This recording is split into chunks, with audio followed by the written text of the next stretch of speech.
I am being told I have no reason to own a service dog.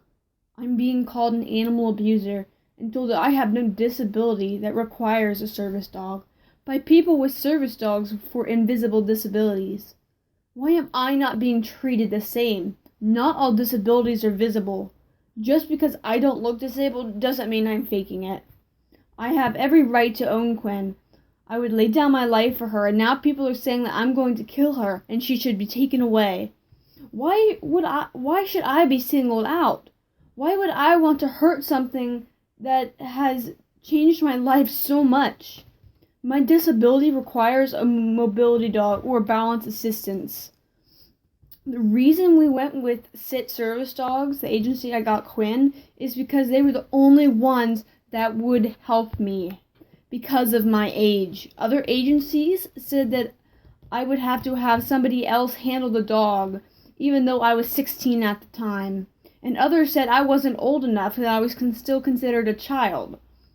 Service dog handlers don't want to be bombarded with questions of their disability or the need of their service dog. So why am I the only one that gets singled out? The one that is being hurt? Quinn has changed my life. I've been to shut down YouTube. I've had to shut down my YouTube account for now. The agency is also being threatened as well now. I would never harm her.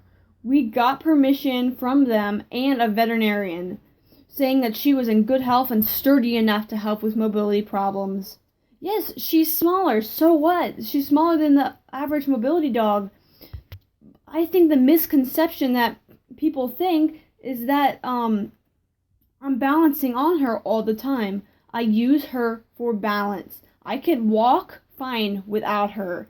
Bending down, picking things up off the ground, getting up and down steps is very difficult for me. I don't have to explain why I need her or tell you anything about my disability. Am I not human? Do I not have feelings? As I walk through the valley of death, I shall fear no evil, for my God is with me. I am doing my best not to sink to their level, not to be filled with hate of them. They say that they tried nicely, but putting the words, not to be mean, in front of a hurtful paragraph does not make it nice. These trolls are trying to tell me what I need and don't need in my life. What I need in my life is support. And what I need is a dog who saves my life every day. A dog that can pick up things because it hurts too much to bend over. The reason, you ask, is not your concern. I will hold my head high and I will stand my ground. I was not hiding when I made my YouTube channel private or not allowing comments. I'm choosing not to engage in this harassment. I know that I am not hurting my dog, and if others think so, well then they have a problem with me. And so be it, because in this world of evil, everyone is going to have a dark shadow of haters. I will hold my head high. I know what I'm doing. So what if I'm a teenager? Does my age mean I don't know anything? There are 3-year-olds that know all the president's countries and everything about chemistry. So just because I'm a tease means I'm an ignorant, unknowledgeable child. So far, out of everyone harassing me, I'm more of an adult than they are. Bullying a disabled teenager is low. They don't care. In their eyes, they see that they are right, and that's the end of the story. They are filled with so much negativity that I do not need in my life, that I will stand my ground without sinking to their level. I would die for my dog. No one has to agree with the use of my equipment. It is the best product for my needs. When I made the video explaining why we got a Bold Lead Designs harness, and I said she'll get over it, I guess that a better wording I should have used was it would take some getting used to. It's not that she'll get over it, and I apologize for that. But you can't just put new shoes on expecting them to fit perfectly. You have to break them in. Same thing with this harness. Just because I stuck it on her, I wasn't expecting her to get used to it right away. And I apologize for that wording. Also, and saying the words "so sad" was just her confused about it. And she is used to it. She wags her tail. She can function normally with this harness on. And this is the best equipment that I have found for my needs. I can walk by myself. I don't put pressure on her while we're walking. When I'm going to brace on her, occasionally I do use the command brace. She auto braces. Sometimes I brace on her right behind the shoulder blade, not using the handle. Even if you haven't seen me do it, doesn't mean I don't. She's not miserable. Just because she isn't wagging her tail and smiling and happy like a dog, she is working. She doesn't get to be like that. Plus, that was a new situation in that video. Literally, you saw me get it out of the container. You saw me unwrap it and stuff.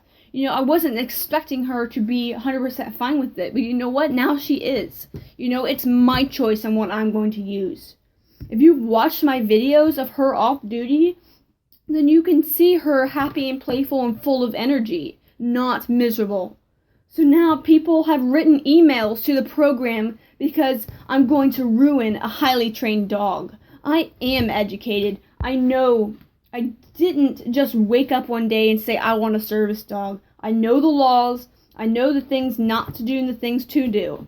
Some of my disabilities, like autism, anxiety, are things that I have said that is the only, and people have said that those are the only reason I have her. No, it's not. I have been open about a few of my biggest disabilities, like asthma, sensory processing disorder, auditory processing disorder, asthma, autism, anxiety, balance problems, and that's only a few of them. And I have way more than that. And people are now saying that Quinn is trained more for an emotional support dog. I have never said that. No, she is a combination dog. She is between a medical alert, balance assistance, or mobility, whatever you want to call it, and psychiatric. And you know what? I don't care what other people think. It's my choice. This is my life, and I'm not going to stand by and watch you guys yell at me. I didn't choose her. I didn't choose her size or her sex or her breed. And I apologize about the guide harness. It wasn't a piece of junk, but I used it for mobility, and it didn't meet my needs or function as a mobility harness. The harness would be just fine for its intended use for a seeing eye dog and for blind individuals. We got it because it was a trial and error. It was the first harness we got. We didn't know what we were looking for, and so far it was way cheaper than a BLD harness. And I don't regret getting it. It has helped me so much, and so has she. She is not a heavy mobility dog. She does not carry me.